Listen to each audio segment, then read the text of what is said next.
So, what is your opinion on? I hear people a lot of times will talk about Gibson going downhill. Mm-hmm. Have you experienced that?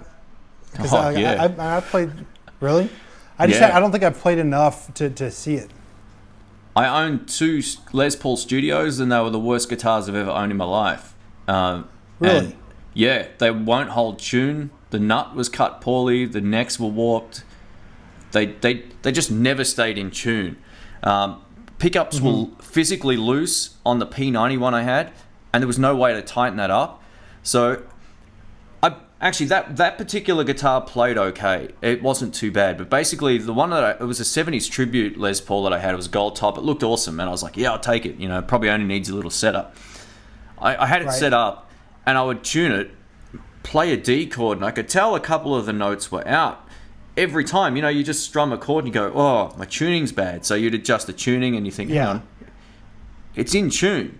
So then you play another chord and you're like, this isn't right, which is inherent of either bad intonation, I think, or the nut not being cut properly.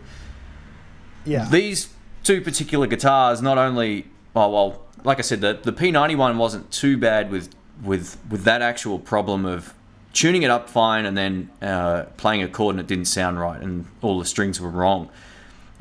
That particular other one just went out of tune a lot. Then there's so many people, there's forums full of this stuff where it's basically not all of the studio guitars, but a lot of the studio guitars, there was like no quality control. I had another Gibson, I had a 2008 ES335. Cost me more money at the time than I've ever spent on a guitar in my life. And basically, it was a dog. It sounded like the pickups were covered with a wet towel. So I had no top end or chirp. It was all thick, muddy overtones. I had a neck that was literally warped and the nut that was cut wrong. It always choked out. I had it back at the shop. At the place where I bought it from was a Gibson dealer.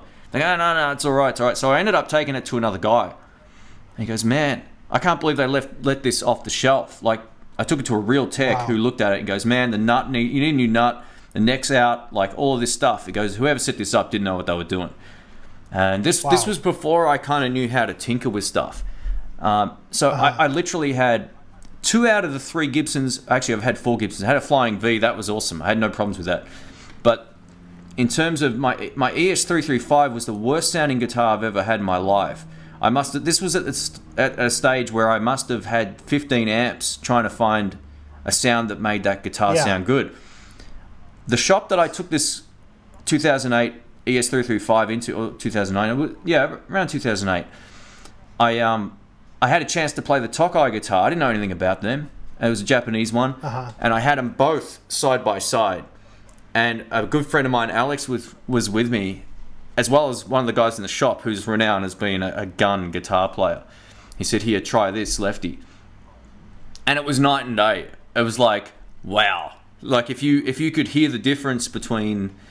I mean, tone's subjective, but in my thoughts, a 335 should have a nice chirpy top end, not be too muddy on the lower notes, and retain some clarity, all that kind of stuff. Most guitars should sound like that to my ear. And it was at that moment where I went, I bought a piece of junk. Wow. I spent nearly $4,000 on a piece of junk. Man. And I got the Tokai for $1,500. It was technically used, but never used. This guy, a left-handed collector, bought all his guitars. He died. His family sold them to this shop, and I ended up with 2 of his guitars. That said, I've had a custom shop Les Paul. It was flawless in terms of playability, tone, stayed in tune. I cannot say the same about any of the studio models that I've personally owned. I know guys that have studio model Les Pauls and they've been okay, but my personal experience is I've had nothing but problems with them over the years. But I've never owned an actual US standard Les Paul. I've always had the only one I had was the custom shop, and then 2 of the studio models. It's interesting. What about yourself? Well, no, like I said, I had a Les Paul, but it wasn't a Gibson.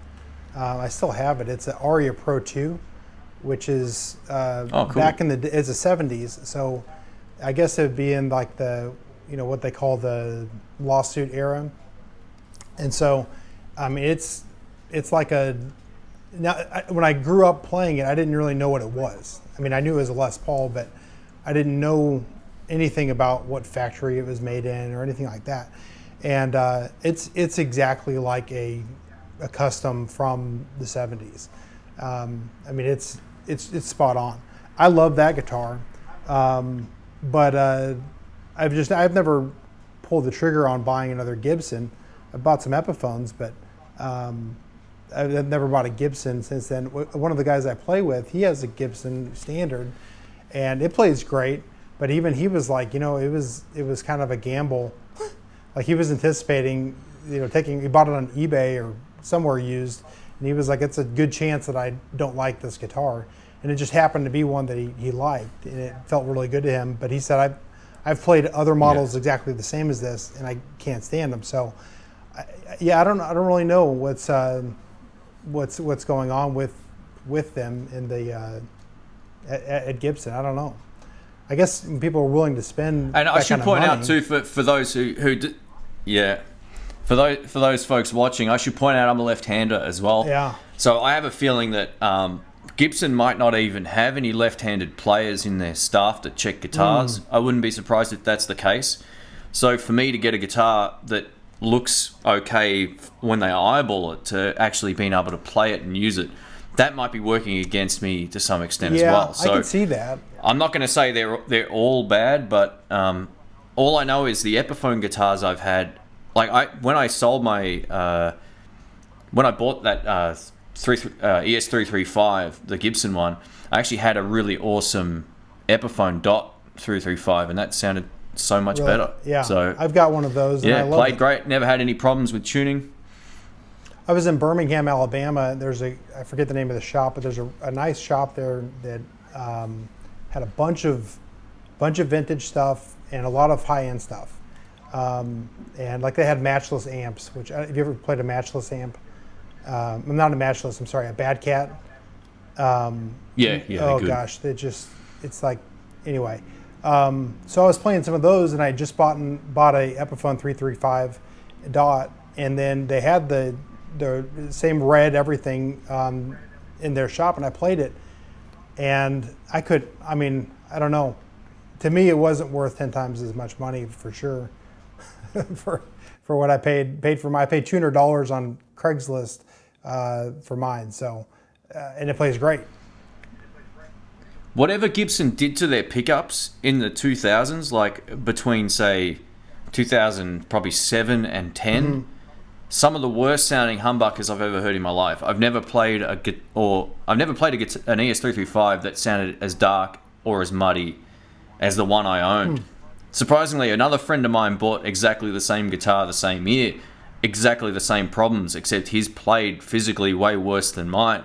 Another mate I know just bought a 2009. It sounds exactly the same, and he was raving about it. He goes, "Oh, I finally got a 335," and I said, "Look, I had a 2008, and I sold it because of these reasons. It sounded like someone put wet towels over the pickups. It sounded dark and muddy and lifeless on the top end, all of this sort of stuff."